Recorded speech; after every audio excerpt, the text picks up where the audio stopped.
If love mo rin ang sunset view at city lights tulad ko, magugustuhan mo rin dito sa may Sky Garden sa may bagong gawang Gateway Mall 2 sa may Cubao. Malakas yung hangin banda dito, presko at grabe yung sky view. Ito nga pala yung itsura ng Gateway Mall 2. Kung hindi mo pa ganong kabisado dito sa may Cubao, tandaan mo lang yung itsura ng mall. Mula kasi sa MRT, matatanaw mo na yan at lakad ka lang papunta dito. Nandito sa baba nito yung entrance. Sa unang pagpasok ko dito, na-amaze ako kasi ang syala ng mga design. At tingnan nyo naman yung pinaka-center, o diba ang syala. Hindi na ito yung dating Cubao na nakilala ko. Para naman makarating kayo sa may Sky Garden, mag-escalator lang kayo paakyat hanggang makarating kayo dito sa may cinema. Diretsuhin nyo lang to hanggang dulo at may escalator sa taas. At ito na yung Sky Garden. Nung una akala namin dead end na dun sa may cinema, pero maniwala kayo, diretsuhin nyo lang yun. Kung galing naman kayo ng LRT2, baba kayo sa may Cubao Station at pasok kayo dito sa may Gateway Mall. Dire-diretsuhin nyo lang to hanggang makarating kayo sa dulo at kakanan kayo. Dito yung daan papuntang Gateway Mall 2. Ge-escalator kayo pababa tapos lakad kayo pakaliwa. Pag nakita nyo yung Pizza Hut, dire-diretsuhin nyo lang yan hanggang matanaw nyo na to, ibig sabihin nasa Gateway Mall 2 na kayo. Sa gilid nito may daan papuntang elevator. Yung nagturo ng daan sa amin na to, yung guard. Noong unang pagpunta kasi namin dun sa may cinema, akala namin dulo na yun. Tapos ito yung tinuro ni sir sa amin. Sakay daw kami ng elevator at press lang namin yung level 5. Baba ng elevator, maglalakad lang kayo ng konti at ito na, nandito na tayo sa may Sky Garden. Pag akyat nyo dito, mapapansin nyo tong kulay white at ito ay simbahan. At ito nga yung schedule kung balak nyo magsimba. O diba hindi lang sunset view at city light yung makikita mo dito kasi pwede ka pang magsimba. Kapansin-pansin nga tong simbahan na to kasi tingnan nyo, puting-puti yung mga gamit sa loob. Dito naman sa may garden, ganito yung mga mauupuan nyo. Ang sarap nga umupo banda dito kasi napaka-presko tapos nasa gilid ka pa ng mga halaman. Nakakatuwa na mukhang may nag-aalaga nitong mga halaman. Kasi malulusog ito at tingnan nyo ang daming iba't ibang bulaklak dito. Nakakatuwa na naglagay ng ganito si Gateway. Kasi halimbawa gusto mo muna magpahinga saglit sa work at huminga, pwede kang pumunta dito at mag-relax saglit. O kaya naman kung pagod ka galing sa malayong lugar at dito ka bababa sa Cubao, meron ka na ditong pwedeng matambayan para mag-refresh saglit. Siya nga pala guys, reminder lang. Dahil open naman to sa lahat sa mga nagpupunta ng Gateway at wala pong bayad yung pagpunta dito, please lang po na itapon nyo sa tamang basurahan yung mga basura nyo. Kahit meron po naglilinis dito, wag nyo po sanang tapunan ng basura yung mga halaman. Pati na rin po yung mga bulaklak, wag nyo po sanang pitasin.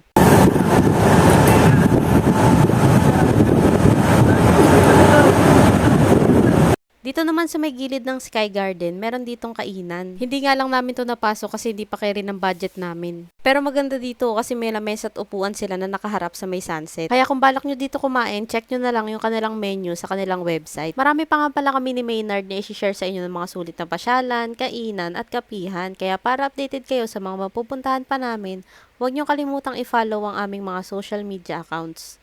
Yun lang, maraming salamat po sa panonood. Bye!